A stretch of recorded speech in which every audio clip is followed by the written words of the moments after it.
This is a debate called What is the Truth About Post-Factual Politics?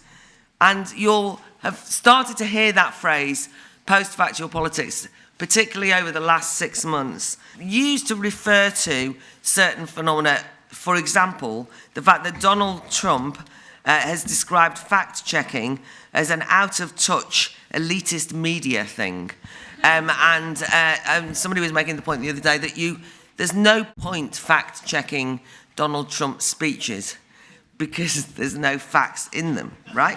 So then you've got, around Brexit, we had Michael Gove, who made the now infamous remark, people in this country have had enough of experts, that led to a huge amount of outrage, particularly amongst academics, people in the science community and so on.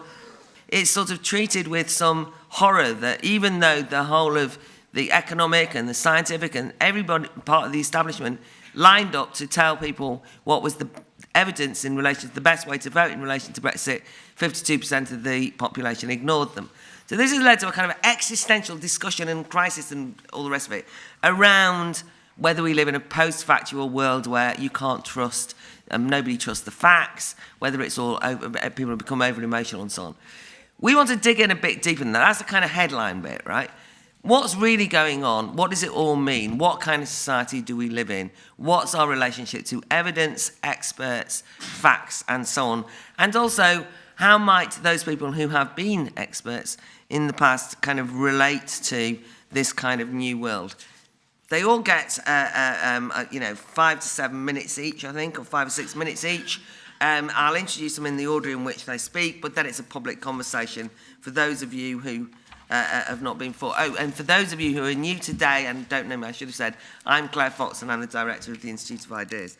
So we're going to start off, and I'm really delighted that he's here, with Dr. Adam Rutherford, who I'm sure many of you will know of, because you will have heard him on the radio. He presents BBC Radio 4's Inside Science, and also Curious Cases of Rutherford and Fry with Dr. Hannah Fry. He's a science advisor on films such as Ex Machina, World War II, and a forthcoming sci-fi epic, Annihilation.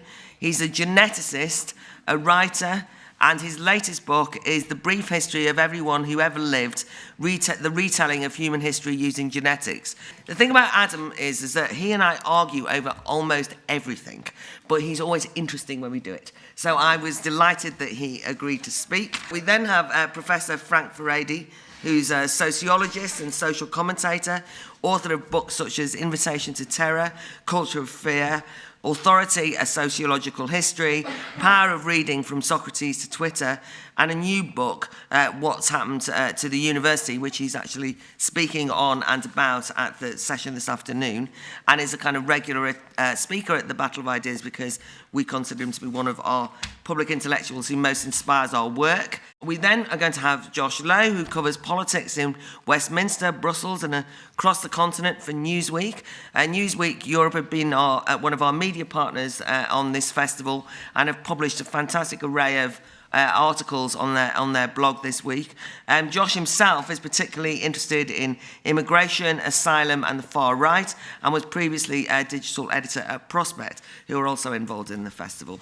And we're delighted to have you, Josh.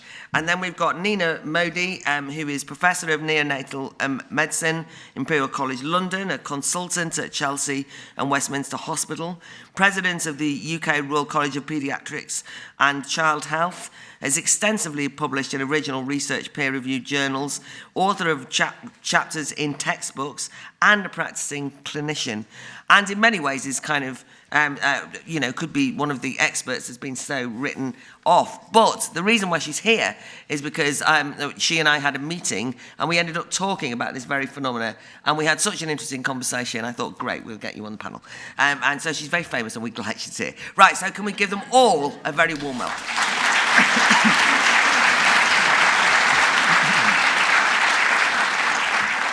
Your opening provocation thoughts, Adam? Okie dokie. So I'm prone to a cheeky cigarette, as you well know, so I'm clearly not as rational as I'm made out to be. But I think my position is that I think I disagree with the premise. I think that, that this notion that we are in a post-truth era, I see no evidence, no significant evidence that that is indeed true. And the reason I say that is because as a scientist, we are conditioned to doubt, and we are conditioned to make decisions based on the best evidence possible. So while I've no doubt it is true about the continuous stream of lies that come out of Donald Trump's mouth and the difficulties that we've had in recent months with Brexit and expertise, I think these are probably exceptional circumstances, and Donald Trump certainly is an exceptional person.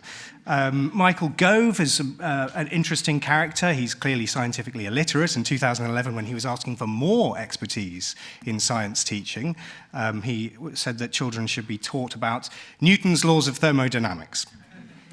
Thank you. Sometimes when I say that, not everyone recognizes that Newton didn't have any laws of thermodynamics. So again, I think that possibly those three examples of what feels like we might be in a post-truth environment or era, I think are exceptional. And of course, science is precisely there. The scientific method's sole raison d'etre is to extract human perception from trying to understand what is correct and how the universe is actually built, because humans are absolutely terrible at describing objective reality. And the scientific method is there to try and extract what we feel or what we see might be true with what is actually true. So I'm not sure that I see significant evidence that we're in a post-expertise era, or at least that it's any different from how it's ever been. Here are some examples from the past. Everyone will recall David Nutt being sacked for advising government on his drugs policy, which was, he says, evidence-based. Most of my children were raised in primary school and taught language using phonics. That was proposed as an evidence-based policy, but was clearly not, or at least the evidence was profoundly suboptimal. Back in the 1980s, the EU and Britain did not adopt genetically modified crops as part of our agriculture, which again was against scientific expertise. We can go right back to sort of flipping this on its head, that Churchill and other prominent politicians and thought leaders in the 1910s and 1920s were very pro-eugenics as a result of consulting with Francis Galton. I come from the Galton Laboratory, so it's part of my intellectual heritage. And Britain never did adopt a eugenics policy, although America and Sweden and other countries did.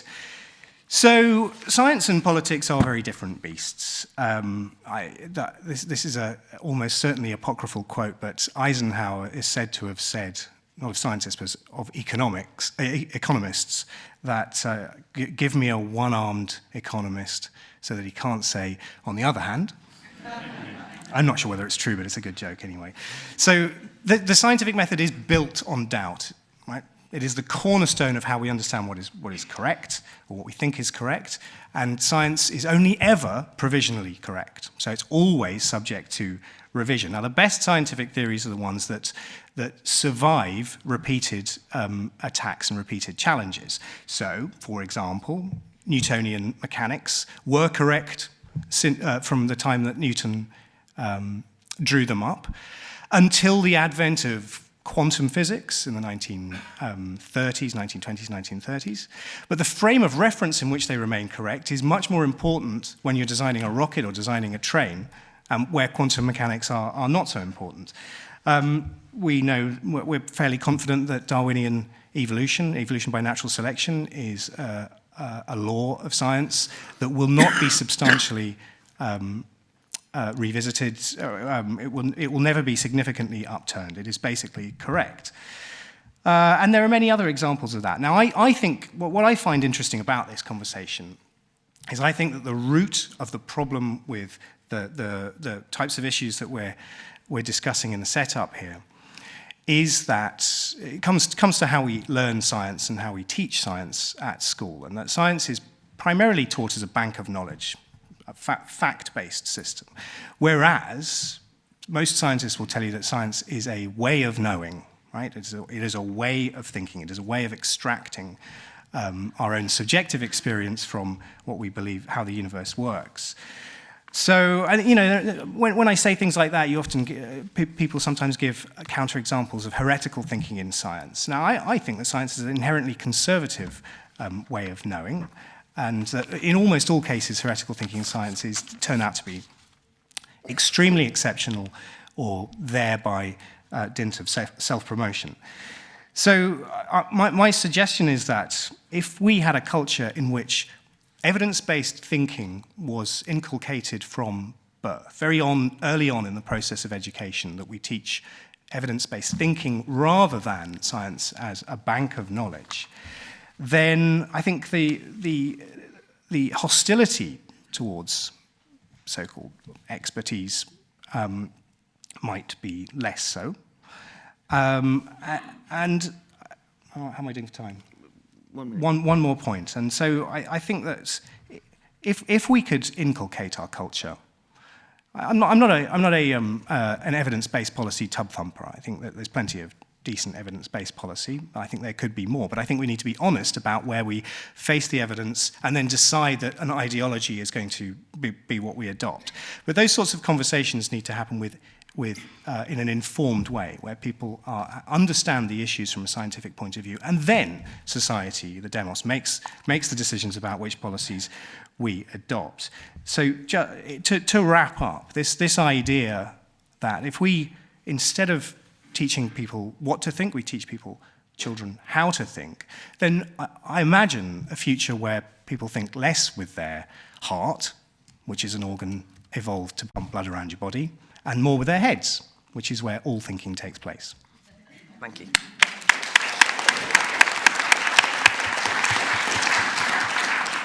Thanks very much. Great start, Adam. So your thoughts, Frank? Well, I think it's very much the case that politicians have always lied or been accused of lying, and ever since the modern era, since the crystallization of what's called public opinion, there's been big debates about who has the monopoly over the truth. There's a lot of discussion in the 18th, 19th century about how lying through the media is going to disrupt public political life, what's going to happen to the role of the experts. The discussion on public opinion in the 19th century was about the status of expertise and their capacity to retain authority over the domains of science and policymaking. So there is nothing really new in the discussion that's going on now, except for one thing. I think what is interesting is the way in which in the last few years, especially since the election where Gore lost the election, whenever that was, there's been a continuous tendency to move into the domain of fact-checking, to almost accuse your opponents of lying, and to kind of create this ideal that somehow these people are all a bunch of liars, whereas we, on the other hand, sort of are always telling the truth. And I think it's an interesting development, and I think what it's got to do with, from as a sociologist, I think the conclusion I would come to is that because a large section of the media and significant section of scientists and other cultural elites are finding that their view of the world is being challenged and is not seen as received wisdom by a growing section of society, they have to ask, well, why is that? Why is it that an idiot like Trump is more believed than we are by a bunch of people in Georgia or somewhere else? Why is it? I've spent a lot of time in Hungary, that all these populists seem to be believed, but we're not. And instead of engaging with their arguments and debating against them, we just call them liars. That's a more comfortable way of dealing with this. And I think what's very interesting is that when people talk about post-truth, they're not talking about truth in any kind of philosophical or, in a sense, intellectually informed way. They totally confuse truths and facts.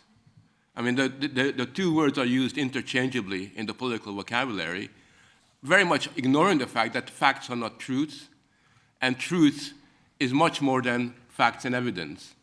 As Jefferson said, we hold these truths to be self-evident. And when he said, we hold these truths to be self-evident, he was talking about a sphere, a realm that was much more than research shows. or research says, right? There was something more going on there because there was almost a pre-rational, almost like a pre-political sort of insight that he was capturing in his particular ideal of freedom and democracy. That wasn't really quantifiable. You couldn't really measure it, but was something much more than that. So fact-checking, particularly in America, is indeed, I think, to be a very insidious enterprise. Not because I'm against the facts, but I ask myself, what is the motive behind this new culture of fact-checking? And I, as a sociologist, draw the conclusion that fact-checking is really a way of avoiding confronting questions of value. It's much more difficult to take up the values of Trump, what he represents, or the values of your political opponent, than to count the number of slip-ups or mistakes or untruths that basically they say. And it's really a morally illiterate way of engaging with our fundamentally important problems, where it is very important to enter the realm of value and to put forward what I take to be a democratic, Republican, not Republican Party, but Republican in the classical sense, humanist, and all these things have got to be asserted, not at the level of facts, but at the level of values. What is it about freedom that is important? Or these are the kind of issues that we've got to deal with. And it seems to me that when it comes to facts, in any case, facts are also different than the meaning we give to them. And we confuse facts with the way we interpret them. And I think it's the interpretation element that's wrong. And in many ways, I agree with Gove on experts. I think experts are great when it comes to science and it comes to them providing us with their version of the evidence. That's the role of experts. It's our role as citizens to interpret that and give that meaning. They can make policy recommendations, but they're not politicians. They're not expert politicians. They're expert medical doctors, they're expert biologists, expert physical, and we take their views very, very seriously. But just because you're an expert does not mean that political consequences directly come out of that. And that's really important because particularly in the Brexit debate, it was very, very clear that when you have economists telling us, their expert opinion on what's going to happen, I don't take it particularly seriously. Given the track record of economic forecasting, it is, I'm allowed to have a little bit of a doubt about their prediction of their economic. I also know that unfortunately both sides lie all the time. I mean, immigration is something I'm very interested in. I happen to be a completely liberal, I have liberal ideas towards immigration, but I do get really worried how both sides just lie. The right wing basically says immigrants have taken these jobs and those jobs and are responsible for everything. And then the opposition comes along and says, actually, there are less immigrants coming into England than are going out. And they're making up these little stories. I mean, I'm East European, so I remember the stories about all the Poles were going to go back to Poland. I remember that. Or all the Romanians and Bulgarians were not going to come. Well, if the life is better in England, why would the Poles not go back to, stay in England? I mean, why would they go back to Poland? Right? I mean, history shows that immigration is towards a better world. There isn't a kind of going back home kind of process. And if you look at the way in which the debates are conducted, both sides are lying. I mean, one side obviously is immigrants, it's not a problem, only a handful of Bulgarians are going to come into England. The other side says millions are going to overwhelm us. And none of them are prepared to discuss the issue of the rights and wrongs of immigration in a kind of substantive kind of a way. It's all done very instrumentally. So the conclusion that I've kind of come to is that the real problem that we're faced with is that as sort of the authority of the old political classes comes into question, we have a situation where people are not prepared to engage in public life at a philosophical, at a political, at a values level. And therefore, what we are now entering into at the moment is a period where it's, it's my truth, not your truth. It's a kind of childish, infantile way of engaging with human experience. And it seems to me that for those of us that have a positive, future-oriented political ideal, we do need to occupy the moral high ground. We do need to enter into the realm of values. Science has got no place in this, as it happens. Science has got a place within science. I think we have got to be very, very clear that politics and science don't always mix. And when they do mix, as in the case of Soviet Union, it always comes up with fairly negative, destructive consequences. Okay, thank you.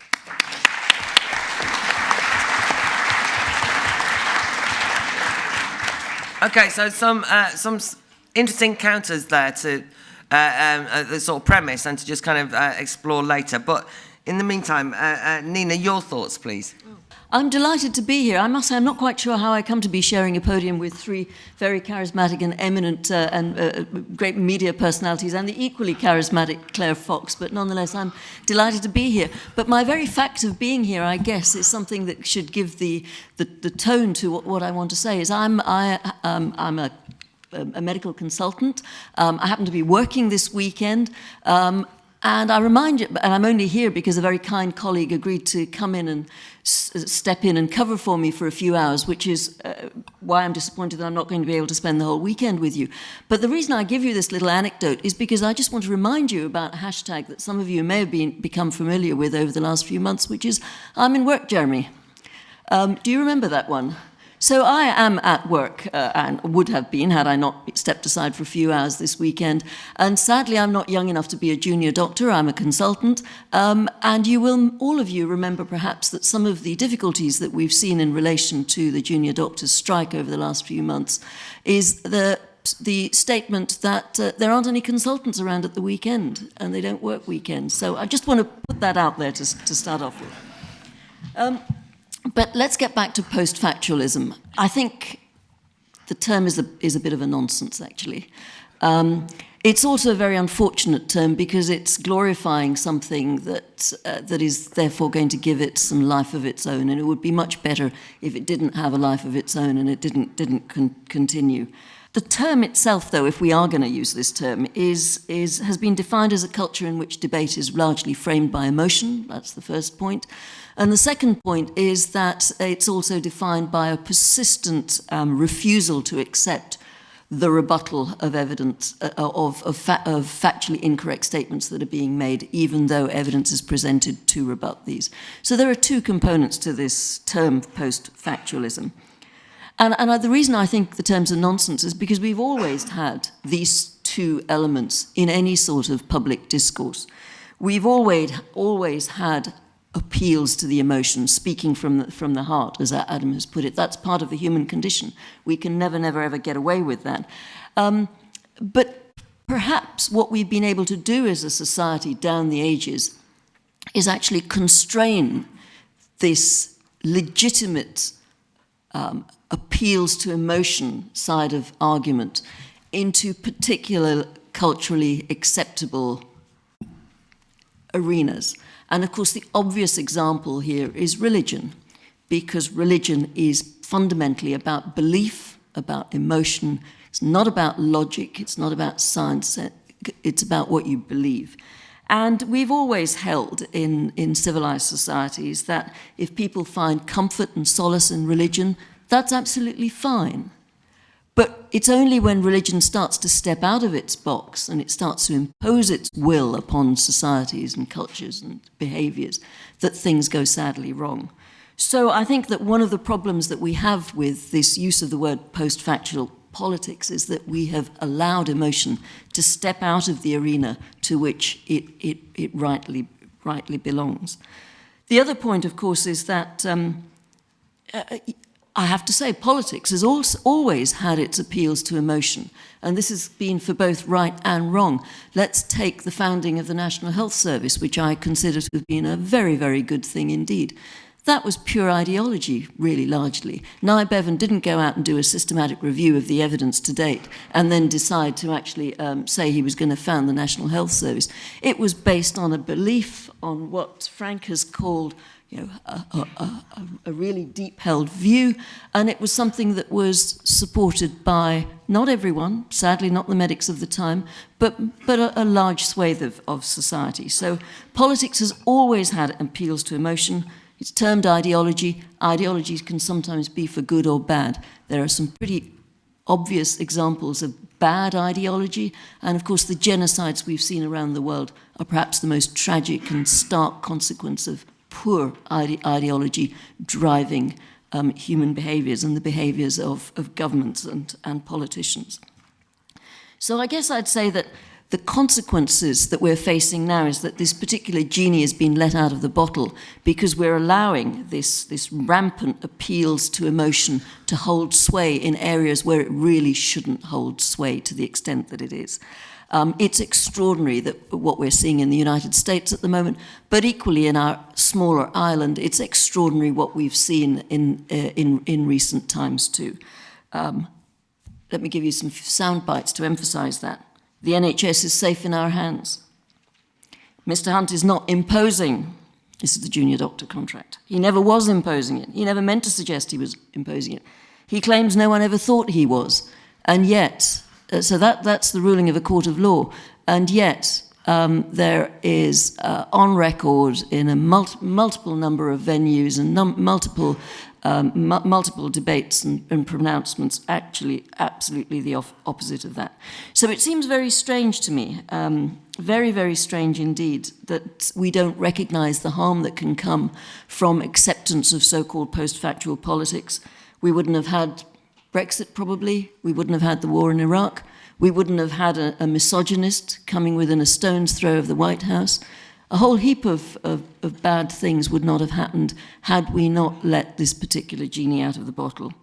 So I think that we, just as we require truthful talk in most, if not all, aspects of society, that's within the law, in the city, in advertising, in the media, in the medical profession, in science, it seems to me self-evident that we should require exactly that same standard of integrity and good behaviour in politicians. Thank you very much.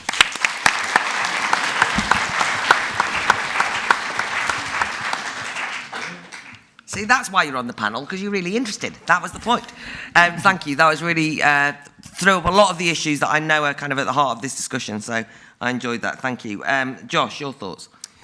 So looking at this as someone who covers politics, I'm also a bit like Adam, not convinced that we live in a post-factual era. The part of that I have a problem with isn't the factual bit. Anyone would accept that our politics is sometimes, if not exactly fact-free, then definitely reduced fact. But the post bit I have an issue with, because that implies that there was an era of factual politics, and I don't know when that was. It was probably before 2003 and the drumbeats in Parliament leading up to the invasion of Iraq. It was probably before 1967 when Harold Wilson said that devaluing the pound would not devalue the pound in your pocket, a piece of nonsense far worse than anything said during the Brexit campaign. It was probably before the Second World War, when the Ministry of Information churned out dozens of myths, some of which, by the way, still persist to this day. If you tell your children that carrots help you see in the dark, you are a Churchill government shill. And if we go back to the First World War, when Europe was taken into an orgy of self-destruction on the basis of a highly spurious claim by the Austro-Hungarian government that the Serbian government was involved in the assassination of the Archduke Franz Ferdinand. They had shaky evidence for that. They had a sort of dodgy dossier, if you will. So I won't keep us here all day. I think you can get the makings of my point, which is that politicians have always looked for compelling stories to further their ends. If they can't find the raw material for those stories in the realms of fact, then they wander into the realms of untruth. Now, the other aspect of this that people often talk about, and we haven't quite touched on yet, is the media. People say that we used to have a well-funded, hegemonic, well-read traditional media, which was very good at pulling up politicians when they made some of these claims. Nowadays, by contrast, we have a poorly funded media, which is very fragmented and not so well equipped to do that. Now, working in the media, I will accept that with newsrooms a bit less well funded than they once were, some sort of small fact-checking errors, accidental mistakes, that kind of thing does make it through more. But on the central question of did the media used to be better at kind of sifting through competing narratives on a situation and finding the unvarnished truth and presenting it to their readers, I'm not sure that you can sustain that with a straight face. We could talk about Hillsborough, we could talk about the reporting of Jewish refugees fleeing the Nazis in the 30s, which was just as bad as any reporting on Calais today. We could talk about yellow journalism in the first part of the 20th century, when newspapers would literally compete to make up the most bankable stories, put them on the front page and sell the most copies. Then, of course, there's the fragmentation point. It's true that nowadays, if you're left-wing, you can live in your little left-wing online bubble. If you're right-wing, you can live in your little right-wing online bubble. But in the old days, lots of people would have only read one paper. In Britain, at least, that paper would have been partisan. Sure, nowadays there are sort of zany alternative media websites putting out conspiracy theories, but there are also amazing fact-checking websites putting out incredible high-quality information that the electorate never would have had access to before. So am I asking you to accept that everything is fine? No, everything is patently not fine. We've just left the EU. No one's quite sure why. No one's quite sure what's happening next. We're within touching distance of electing a far-right politician to the presidency of the United States and upsetting the world order. But the explanation for those things isn't an era of post-factual politics. You need to look at who it is that's using this phrase, post-factual politics, or post-truth politics is the other formulation. And whenever I see it, I don't know about you, but it always seems to be people who you might broadly term liberals, people who are pro things like open borders, free trade, the EU, human rights, and all of that sort of thing. These are people who are losing the argument in most of the West. They are seeing vast swathes of their population thinking and acting in a way that they don't understand, and often they hold in some degree of contempt. And so they're kind of losing the football game of ideas, and instead of getting stuck back in and trying to score some goals, they're complaining to the referee about the quality of the pitch. They're saying, it's an era of post-fact politics, how can we possibly win?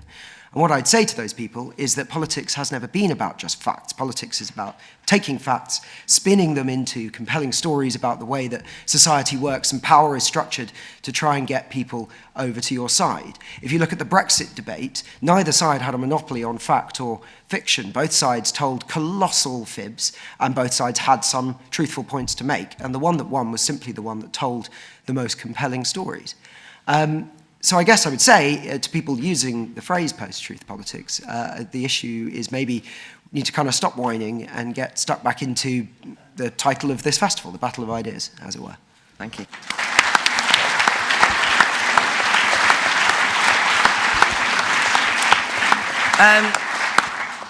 Thanks, Josh. It's quite interesting because I just wrote a piece on this issue. And I made the point that one of the things that you've just said, which was, you know, it's also always used as a kind of insult. But I don't even think it's about the politicians or the newspapers, but it's about the voters or it's about the people. So it's basically what's wrong with people that when presented with the facts, they ignore them. And so that's the way it kind of comes about. So I wanted to just ask both of you, because I'm about to go to the audience, but just let me just ask both of you. You know, Adam, you can pick up on anything anyone said, because we just haven't heard you from the beginning, but you'd sort of said about getting people to think about evidence-based thinking, you know, from school. But isn't there a kind of assumption there that the problem is that people are thinking wrongly, if you see what I mean? Or well, not thinking wrongly, but when it comes to making decisions which should be based in evidence. So, for example, health-based, you know, health policy, or anything that has a sort of scientific base to it, which is a lot of things, right? You know, most of the major issues that we're facing at the moment have some sort of scientific basis from which we can work. Climate change is a great example. When it comes to issues like this, I accept, you know, that I don't blame the people for suggesting things that are wrong or for believing in things that are not supported by the evidence. And, you know, the classic cliche of this is being sitting in a black cab in London. But I don't think that is. I don't think we should attribute blame to those people for holding those views. What I think is more problematic is that we don't have within education a structure in which we are taught how to think, where understanding the process of what why scientists think that climate change is a real and globally threatening phenomenon, why we think that is as important as the fact of it, which is a fact. And I think that is the thing that I find more problematic about having these discussions and the conflict between what we're describing as being post-truth. Okay, thanks. Josh, anything? Yeah. Yeah, I think one issue there is, I actually agree with a lot of what Adam's saying, but I do also think that when we use the word fact in a political context, we tend to mean something like an economic fact, i.e. something that we currently sort of measure in objective ways.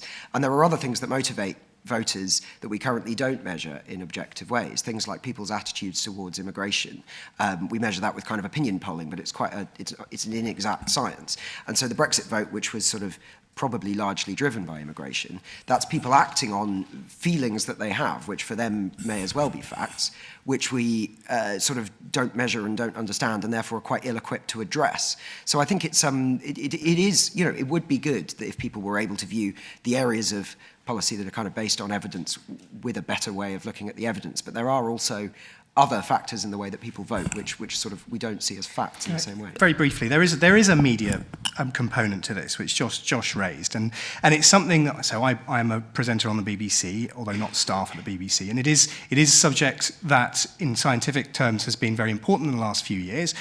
Some of you will be aware of enormous hassles and fusses about putting climate scientists opposite people like Nigel Lawson, or putting evolutionary biologists opposite creationists. Now, this relates to something that Frank was saying, that those two, so just take climate change, putting an evidence-based scientific consensus or scientific worldview opposite an ideological worldview. That is not a battle of ideas. Those are two things which are incompatible in debate. And the truth isn't somewhere in the middle, right? Or the facts are not somewhere in the middle. In fact, neither of those two things are somewhere in the middle in that type of debate. And so when the media presents purportedly balanced arguments, they're actually being disingenuous to the process of what we can know, what it is possible to know, and what is an ideological position. And that's really problematic. Okay, so Nina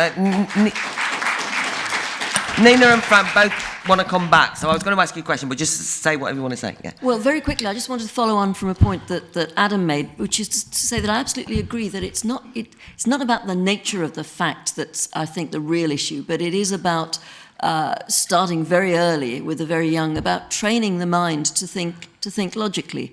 And I just want to remind everyone of the nature of science. Science is not about discovering the truth. There is no such thing as the truth in science. What there is just ever-increasing, ever-reducing uncertainty. And it's for this reason that we have the concept of the null hypothesis. You never prove that something's right, but you look to see whether or not the observed facts actually fit your hypothesis. So once upon a time, we believed the Earth was flat because it fitted the facts as we observed them, as mankind observed them in those days. But as soon as the world was navigated, that no longer held true, and therefore we had to formulate another hypothesis, and another one, and another one, and another one. That is the nature of science, ever-decreasing uncertainty. Okay, thanks. Frank?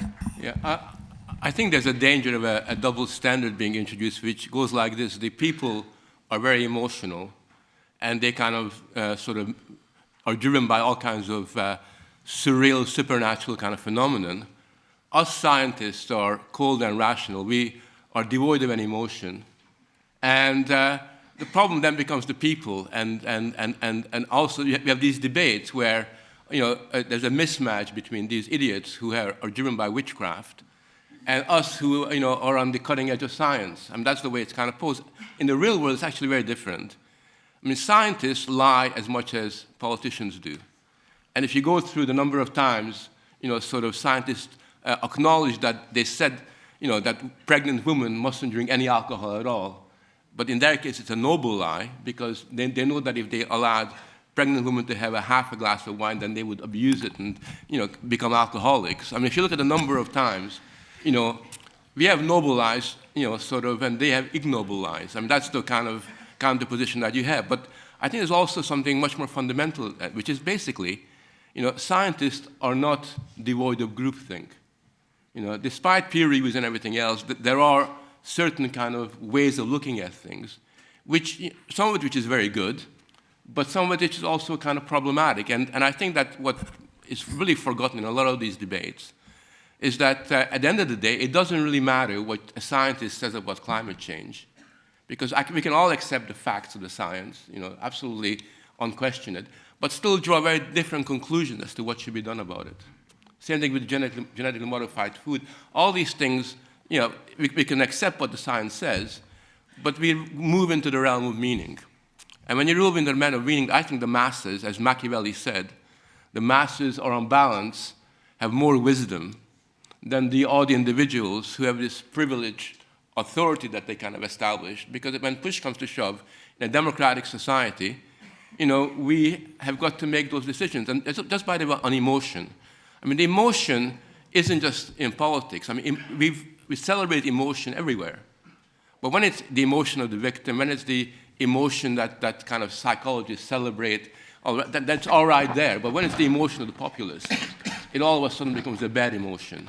So I do think we've got to, either have, sort of admit that on balance, we choose and pick what we want to kind of like and not like. And double standard is imminent in all of this discussion. Okay, one sentence, Adam, because we've got audience members. Sure, I want to open up as quickly as possible as well. I can't let that lie, but I think that Frank is actually making my point for me when it comes to pregnancy. The narrative that you chose to use was factually inaccurate, but the fact that the evidence changes over time with regards to pregnancy and advice on alcohol is exactly the point that I'm making, that the evidence does change, and that is the nature and the strength of science. And then if we were better at understanding that that was the strength of science, then it wouldn't be controversial. All right, yes. One little thing on that, but before the evidence changed, I talked to a lot of public health people who actually told me, in confidence, that they're quite prepared to say no alcohol, not because they knew that actually there was no problem with drinking a glass of wine. That was the Labour Party policy, and they admitted that. Just hold on. Before we get right, now we're doing a he said, she said. It is also true that I was invited by mistake to an NHS England event at which they discussed how it was very important that nobody ever conceded that a pregnant woman should drink despite the evidence. And then when I pointed out that this was malign, they said, "What's she doing here?" And I said, "You invited me to speak." They invited me to speak by accident. That was only last year, right? They had a long chat. And a few of them did say, some of the statisticians did say, we feel a little bit uncomfortable about the fact that we're using these statistics when they're wrong. Well, because I didn't know I was in the audience, they carried on this discussion. So, come on. I just wanted to make an effort to try and overcome this sort of dichotomy between truth and emotion. And for that, I wanted to use a relationship metaphor because I think society and politics is all about relationships. And I just had this metaphor of your girlfriend coming to you with like, I really feel strongly about this issue. And you as a boyfriend just going, oh, actually, I checked and you're wrong. And this emotion is completely invalid. And I think politics is also about the same trust, about having this conversation. And I think in Britain and in many societies, it is exactly this conversation and trust that has sort of experienced an utter breakdown that I think we really need to address first before we can talk about like how uninformed the masses are and who's right. Thank you. Just want to pick up on Adam's point about how it's disingenuous to counterpose and put opposite each other people who were sort of arguing around facts for climate change and then some kind of Nigel Lawson ideological position. I think it's disingenuous to imagine that the people who are saying they're promoting facts are not themselves ideological. Not just in the sense that you've just been discussing there where they're lying, even when they're telling the truth, there's an ideological notion that there is only one answer, and the facts say there is only one answer. It's a way of closing down discussion, and it is itself ideological. I disagree with that. Yesterday we had Tim Loughton yesterday, for example, talking about parenting and why wouldn't everybody want parenting classes and the experts. It's obvious, the idea is that it's obvious. There's these facts here about, how children are raised and all the rest of it. It's ideological. It closes down discussion. But the key idea within science is doubt. Yes, and so I don't think there are scientists. Adam, right. So this is the He didn't have any doubt They yesterday. get to speak for a while and then you come back, right? It's a public conversation. You're not here as experts. Right, yeah. I campaigned during the referendum to leave, and I just wanted to say I would say politicians underestimate the public. I never met a single person I campaigned with on the Leave side who seriously believed the NHS was getting £350 million a week. But as soon as the referendum was over, suddenly it was, oh, they believe £350 million a week. That's assumption. It's pure assumption that that's the reason why people voted to leave, that they believed everything that Vote Leave was saying. They didn't come to their own conclusions. And in fact, the Electoral Reform Society's report after the referendum concluded that most people did not base their decisions on major politicians. David Cameron, in fact, was more likely to make people leave than to stay in what he said. That's what they concluded. So I think, again, it's a massive, massive mistake to just use Vote Leave as a proxy for why people voted to leave. Okay, thank you. Right, yes. What I find more interesting about this whole post-factual, especially the term, is that it, as you said, it has always been the case that politicians have lied, or that there must always be like the equilibrium between facts and emotions. I think that no one is discussing that. However, people are actively saying, I'm not going to listen to facts. I will believe that Obama is a Muslim, even though everyone has told me that it's not, just because I feel like it.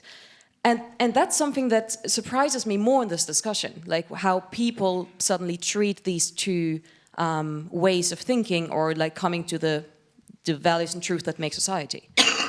I don't understand why Frank is dissing facts and fact-checking. Fact-checking is a really useful democratic device.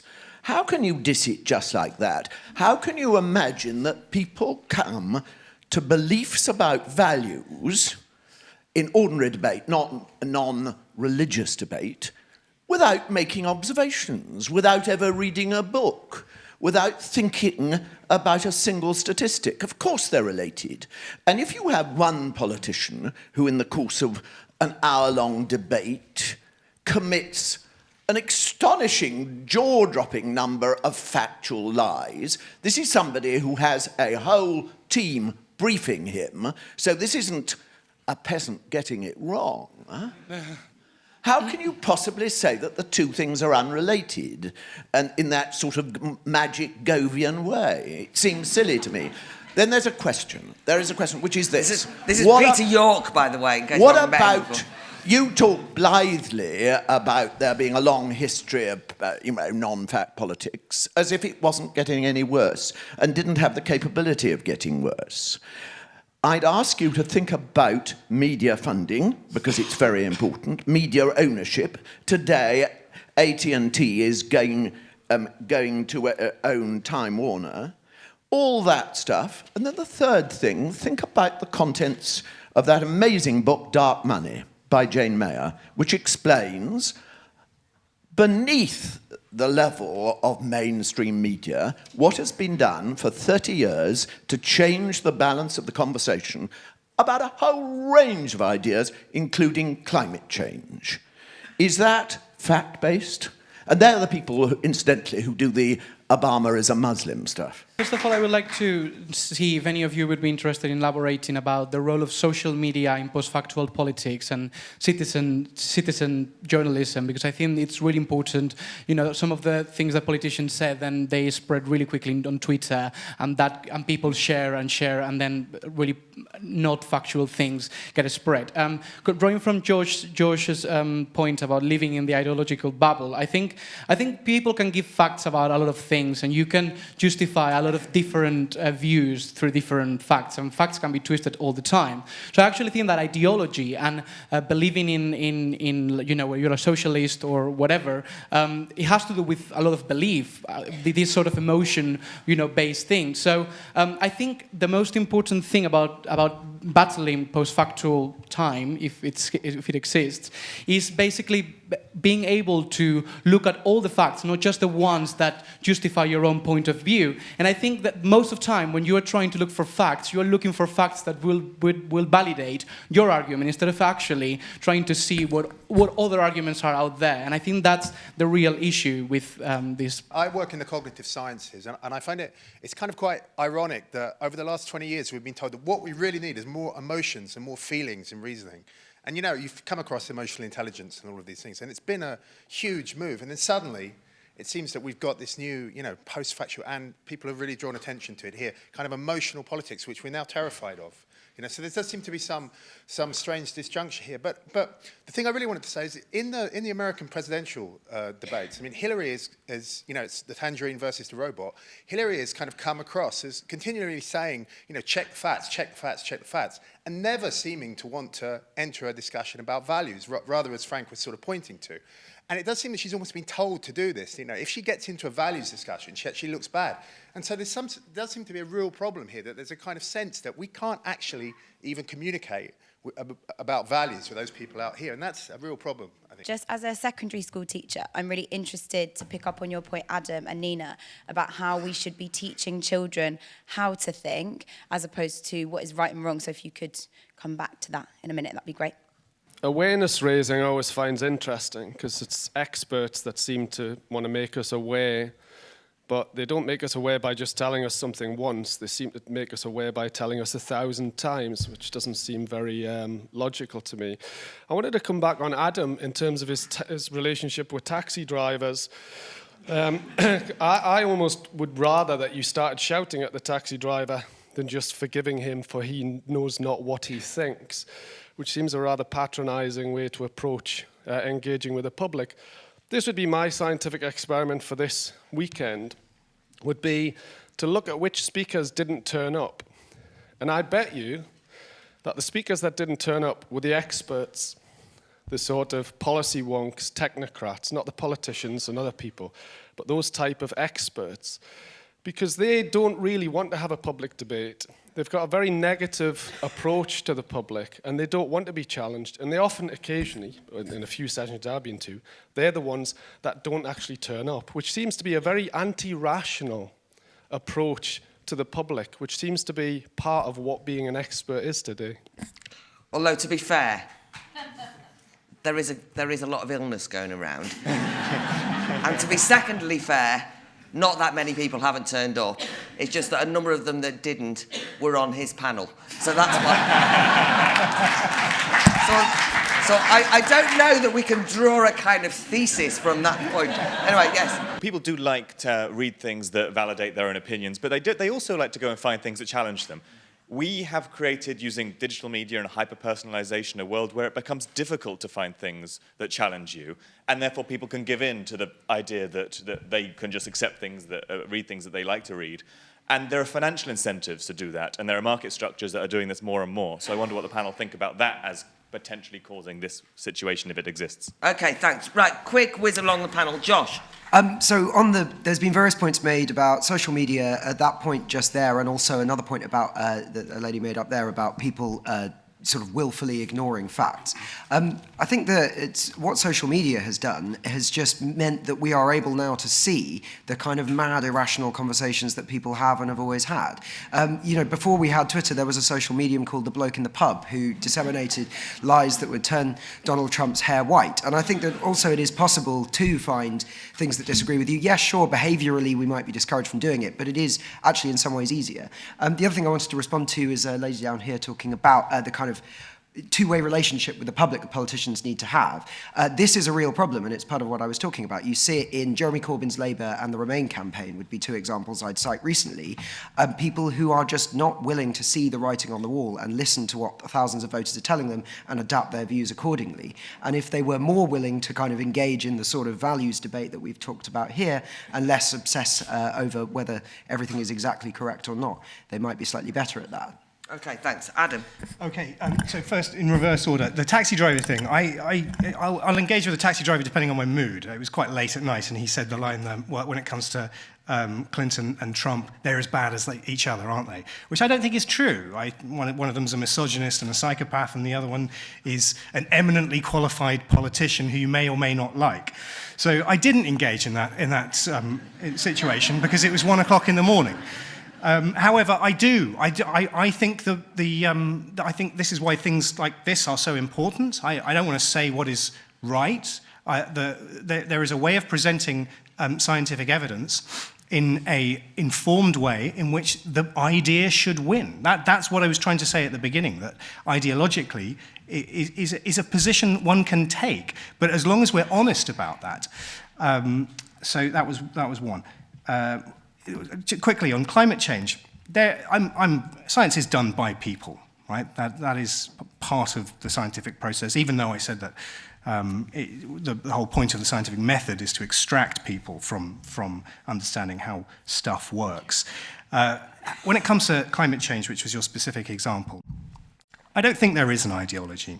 I think there is plenty of debate within the scientific community about the impact of climate change, how fast it will happen. I think there is a lot of spurious things said and some problematic things said by scientists, but we're talking about errors of margins, none of which include challenging the fact of climate change and the basic idea that it will have an impact on the world, which is not the same as what ideologues such as, I think, Nigel Lawson might say in that example. One more, on teaching.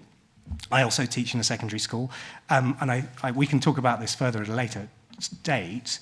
I think it is the curriculum's fault. I think I see teachers, when I communicate with teachers, which I do a lot, so many of them are so frustrated by the limitations of what fact-based teaching you have to do within science and within the various scientific disciplines, and that there is very little scope to say, let's do an experiment, what do we think about this, how do we work this out, rather than learning that this is what happens and this is why we know it. Okay, thanks, Adam. Yes, Frank. Yeah, on fact-checking, on Peter's point, the point I was really getting across is that when you have a historically significant debate, which is highly polarized with really important issues at stake, I do worry when people try to resolve the rights and wrongs of that debate by fact-checking, which is the formulaic response that you now get in the United States. Fact-checking has become almost an ideology that is not about the truth or the falseness of something, but it becomes a way of trying to sort of make a political statement. And when you make political statements in that kind of a way, you do almost impoverish the quality of public life, and that's really what I'm against. Having said that, there's an interesting development. I think the point you raised there about the way that a lot of people say, I don't care about the facts. The way people say, it doesn't really matter. In one sense, it reminds me of the way that religious people used to react to the Enlightenment. The Enlightenment's truth was, I don't care what they say, almost like hiding behind God. But I think there's also something else going on, which is that people have become demoralized by the kind of authoritative statements that are made by them and the way they represent their truths as alienated and estranged people from public life. And I think it's the question of trust that the young woman raised over there that's fundamentally, that there's a complete mistrust. And what we are really seeing is an unprecedented contestation of political and cultural authority, which is occurring. That's what this whole discussion is about. It's a contestation of who's got the authority to make statements that are value of statements that are really sort of quite important for us. Just one last point on ideology. I do think there is within science, genuine science, which we all respect for its attempt to raise that and skepticism and the way it struggles to make sense of the world.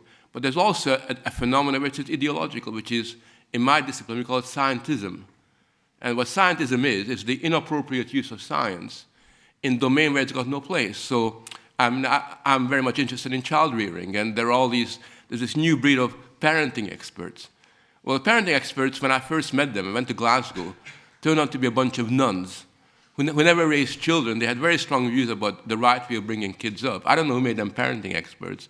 But you now have a whole breed of relationship experts, life coaches. I mean, there are more experts than rats now, literally. I mean, every area of life seems to have them. So there's a sense in which science is used quite actively as a way of making ideological statements. And I think that element should not be forgotten because it has an unprecedented importance in our life. And if you're worried about Obama being a Muslim, which is worrying, people believe that, just remember what they used to say about Jews killing young, innocent virgins and the way that was believed. Conspiracy theory making a really big comeback, unfortunately. Okay, thanks. Thanks a lot. So first of all, in relation to the taxi driver or, the man in the pub, the Joe Bloggs in the street, are all of you familiar with the most recent veracity index from Ipsos Mori? Because it puts, so this is who the public trusts. So from most trustworthy to least trustworthy, you have doctors, teachers, judges, scientists, and then wait for it, hairdressers. Hairdressers coming in above the police, and way down at the bottom, well, you know what's going to be down at the bottom, it's politicians. So that tells us exactly what society thinks of various groups of people. When it comes, though, to why we should have got to this position in relation to politicians, I suggest that one reason which hasn't been raised so far, which I want to raise, is that it may be because of the debasement of the civil service. The job of the civil servants used to be to provide that dispassionate summary of the facts and the evidence, which then enabled politicians to make judgments on behalf of all of us. But the civil service has now largely been replaced by a whole fleet of special advisors. They do not have the professionalism of the civil service. So I'd like us to perhaps focus on that. And finally, thank you. Finally, I just, in relation to evidence and the question from the lady here, I think that when I say teach children how to think logically, teach all of us how to think logically, I have to repeat, science is not about absolutes. Science is about understanding how evidence is acquired, the changing nature of evidence, and how if we have to change what we do to fit the facts, that's absolutely fine. The number of times that I've had discussions with journalists and they say, but you have to say X. And I say, well, actually, I'm not going to say X. I'm going to say it might be X, but it might not be X, but this is what the facts tell us for the moment. And that doesn't, unfortunately, that isn't what gets printed in the newspapers. It's the expert says X. Sorry, expert didn't say X. Expert said X might be the case. Okay, thank you very much. I'd like to make a couple of points about truth and ideology in science. I mean, for one thing, just picking up on something that you said earlier, you said that there's no such thing as truth in science. Well, I mean, that's not quite true, because as a scientist, an engineer and a researcher, I believe in the truth. You know, that there is a truth out there that I'm always trying to get ever closer to. I know that I'm never actually going to reach full understanding of it, but you've got to believe that there's a truth that you know, the universe does work in a particular way and that our models will get better and better.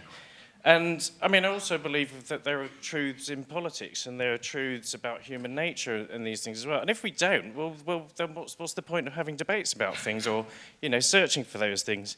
And just finally, just on ideology, I mean, you said there's no ideology in the climate change discussion. Well, that's completely false. I mean, there is science behind climate change, but the politics and ideology is all about how we respond to it. Now, I'm an engineer. I believe that we should try and engineer our way out of it, but that is seen as hubris and so on. These are ideological things that are actually stopping us responding to climate change in particular ways.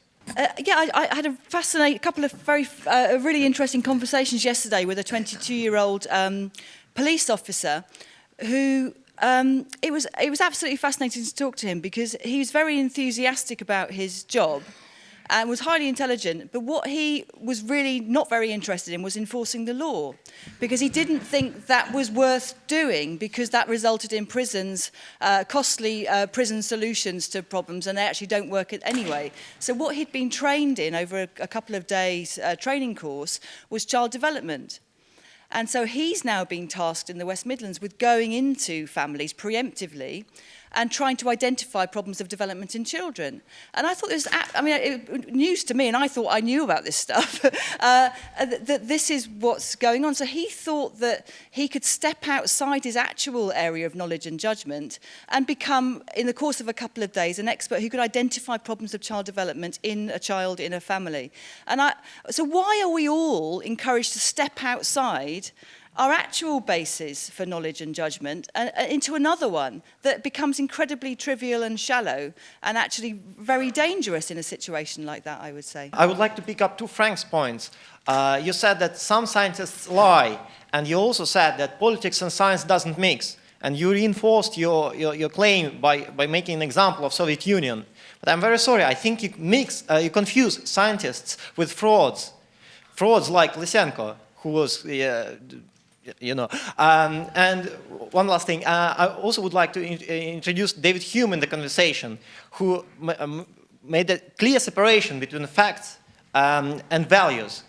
So these are not mixed with each other. Adam, I'm not sorry to pick on you because you've been the most vigorous in putting your views across. I just wondered the thing about Trump being a psychopath. Is that a fact? Should I fact check that? Or, as the words came out of my mouth, was that a value judgment? I regretted saying that. Shut up. Before, have you ever told anyone, and this is actually a question for everyone else as well, has anyone ever told anyone to trust their gut, go with their intuition, and are they being irrational in suggesting that? Yeah, I think totally the problem is that it's this whole idea, beware of false prophets. Science can say one thing, and then to get it into the public, you need to go through journalists, who frequently aren't scientists, or politicians who have their own game, or people who are trying to define public policy. And actually, I think Adam's right, the big answer to this is actually integrating the general public with actually how science is done, thinking like scientists, exposing them more to the actual kind of debate that's going on in the scientific community, rather than filtering it through all these other mediums. This is directed to Nina and Adam. Your description of what you think science is, to me, is a form of naive inductivism and is very Popperian. That's an example of an ideology. There isn't any fact, it isn't a fact to say that science works this way of sort of falsifying stuff when we get closer to the truth. That's a value judgment, one I would disagree with, and say that actually science works in a different way. So there's things like, paradigm shifts, and actually what you're describing is more puzzle solving than necessarily how the production of scientific knowledge has worked. And that's an ideology in itself. And actually you can't separate politics and ideology from the production of scientific knowledge. So we've heard talk about taking evidence versus ideology, evidence versus emotions. Another role, the big role that politicians actually have to play, is in the interface between evidence and the fallibility of forecasting, complexity and unintended consequences. So two really quick, huge examples.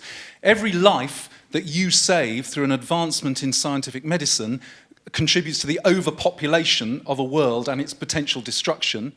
And every piece of evidence that climate change cannot be ignored creates a world in which you have to make huge decisions about committing resources to things that nobody can prove through evidence will work or not in reversing climate change. Okay, thank you. A lot of people are going on about ideology, which is valid in its own right, but I would like to ask the panel, to what extent do you think this era of post-factual politics is down to a genuine lack of public speaking ability from politicians? If you look at a lot of today's politicians, they have all the charisma of a wet piece of lettuce. And if they can't lie, then they've got nothing else to get them out there and looking like, oh, I'm a politician, I can do things, I can make a statement. Maybe if they actually knew how to talk to people and convince them, then they wouldn't need to lie in the first place. I was reminded when you said that, though, that in the existential angst that's gone on amongst experts about why they were ignored post-Brexit, there's been all these articles written about, oh, everybody reads tabloids and believes them. So what we've got to do is send scientists and economists and experts on training courses so they can learn how to speak slowly to the people. And even in one instance where people were saying what we should do is organise for scientists to go and do a tour of working men's clubs. And the thing that really struck me was that they just assumed that if you spoke without the jargon and people understood the experts, that we then agree with them. You seem to me to miss the bloody point, right? Because people didn't not understand what the experts said. They didn't agree with what the experts said, which is a very different ballgame. I think Frank is right that we need to focus much more on values, and I think Michael Gove is also right that we have had enough of experts. Yesterday that became particularly clear when someone from the audience said in Turkey President Erdogan was holding a national referendum whether he should be made president for life. And this woman said, I think the Turkish people are ill-disposed to make this decision because they are being misinformed. The facts are not being presented to them. And I just thought, what kind of facts would make you elect President Erdogan for life? It's not a factual question. It's about whether it is right or wrong, morally speaking, of electing this tyrant as giving him such great power. And you can transpose this as a Brexit debate. It's not about money. It's not about whether we would be better off or worse off reducing it to numbers. It's about whether we are for democracy or not. And talking about experts and facts is just evading the values. I was just wondering if you think Because especially in the US, we've seen such a massive polarization of politics between like Democrats and Republicans. And you've got like Republicans saying that they'd rather their children married criminals than Democrats. And so do you think people are becoming so fixed in their own ideology that they're choosing their facts or lack of based on their ideology rather than choosing that ideology based on the given facts? Here's what experts do. First, they make a whole host of assumptions. Secondly, they play around with the data that they've acquired on the basis of those assumptions. And thirdly, they draw conclusions. Now, all three of those processes need to be contested. If it's a scientific matter, then maybe it's a scientific community that should contest those processes. But the problem we have now is that this expert opinion is being deployed in public policy. And all three of those processes need to be contested by the public. The problem, however, is that when expert opinion is deployed in public policy, it's said to be beyond contest because it's the opinion of an expert. In other words, it's behind a curtain drawn across by the expert. And it seems to me this is why it's so problematic, because the elite, who cannot win an argument with the people, are constantly forced to rely upon expert opinion simply because by mischaracterizing it in the way they do, they are able to say it is not a matter that people can contest. Adam's idea about evidence-based thinking from birth would remove hostility to experts. That's what you were suggesting. Isn't it about what the evidence means? Isn't it about understanding statistics?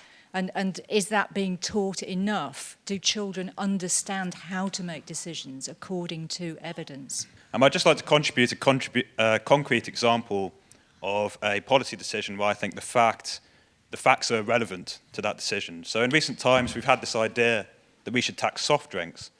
And the reason for taxing soft drinks is because there are all sorts of negative health effects associated with drinking soft drinks. And so the idea is we tax soft drinks more to coerce people into drinking less soft drinks. Now, that fact that soft drinks may be bad for you is irrelevant. The actual philosophical juncture that you're at with this decision is, should people be free to make their own life decisions, even if they're bad, according to the experts, or should they not be free? And that is really the political debate you're having. The facts are irrelevant in that case.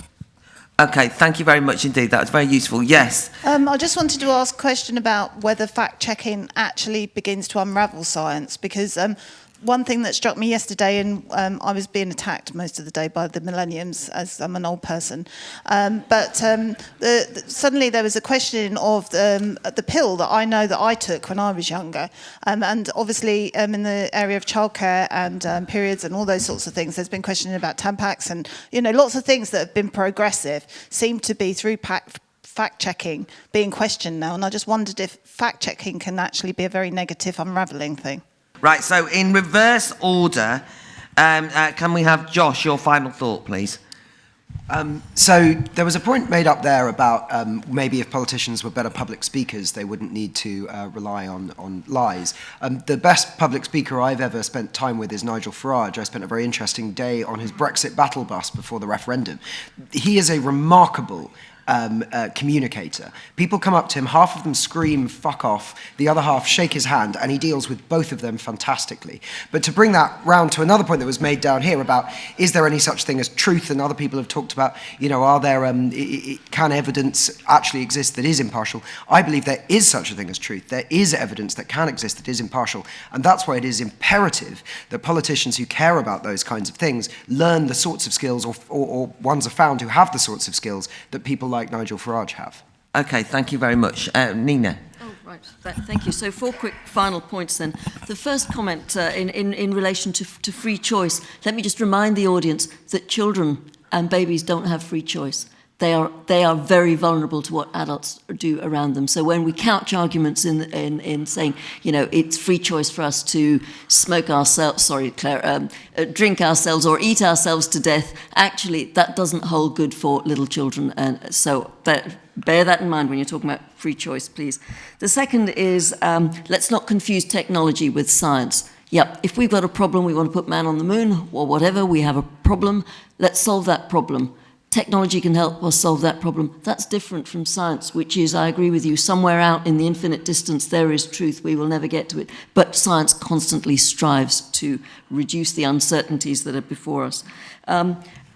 It's really important that it's not just little children, but all of us are actually educated in logical thinking. One of my first brush-ups with politicians was when I probably stupidly questioned a very senior figure upon whether or not he understood the difference between association and causation. That got me into a lot of hot water indeed.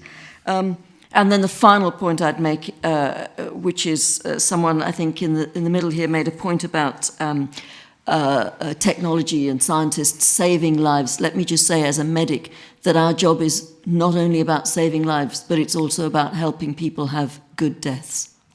Please feel free to fact-check me in what I'm going to say.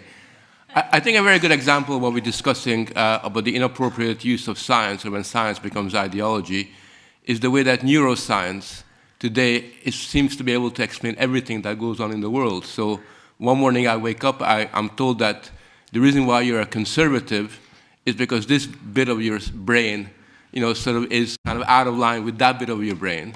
And then the day after, I discover that the reason why, sort of certain children grow up to be doing poorly in school is because this bit of the brain has been messed up by their parents who didn't read enough to them or sing enough to them. And when you think of all the claims that are being made about neuroscience, virtually every single prejudice in the last 2 centuries is now, which used to be argued that, for example, attachment parenting, that unless the mother spends the first 3 months literally next to the child 24 hours a day, that's going to be a huge problem. We now discovered that neuroscience tells us that that's actually true. So neuroscience has become this ideology that is used to explain everything.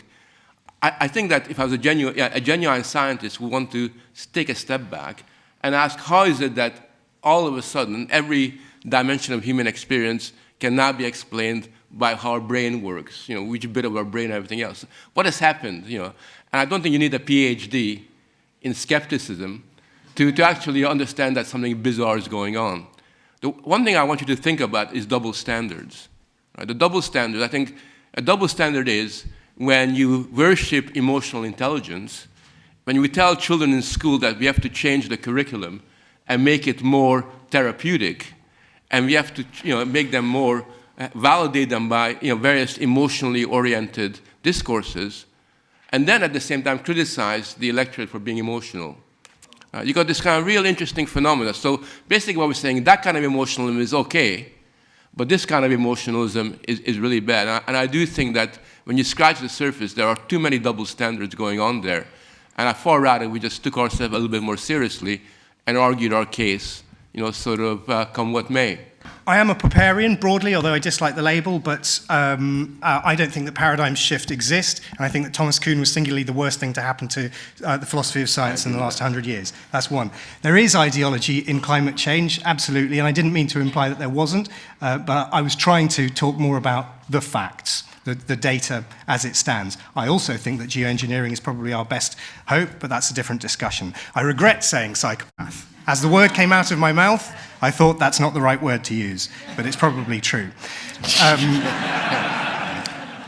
But finally, now, this is to Claire. There is a great tradition of scientists going to working men's clubs throughout the 20th century. Some of the great scientists, JBS Haldane being possibly the best example, toured around the North, patronizing, I think, is what your implication is, the working men of the North. I think it's a wonderful thing that science communicators should do more of.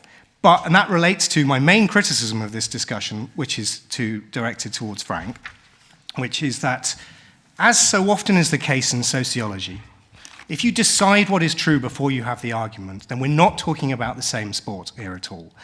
I don't know where you get your neuroscience information from, but I spend my life with neuroscientists and geneticists, and none of them say the things that you just said. And furthermore, you undermined your own argument about expertise by saying scientists are saying all these things about parenting, and your only example was nuns. Nuns are not scientists. These are different ball games we're talking about. Thank you very much. Great panel. Well done.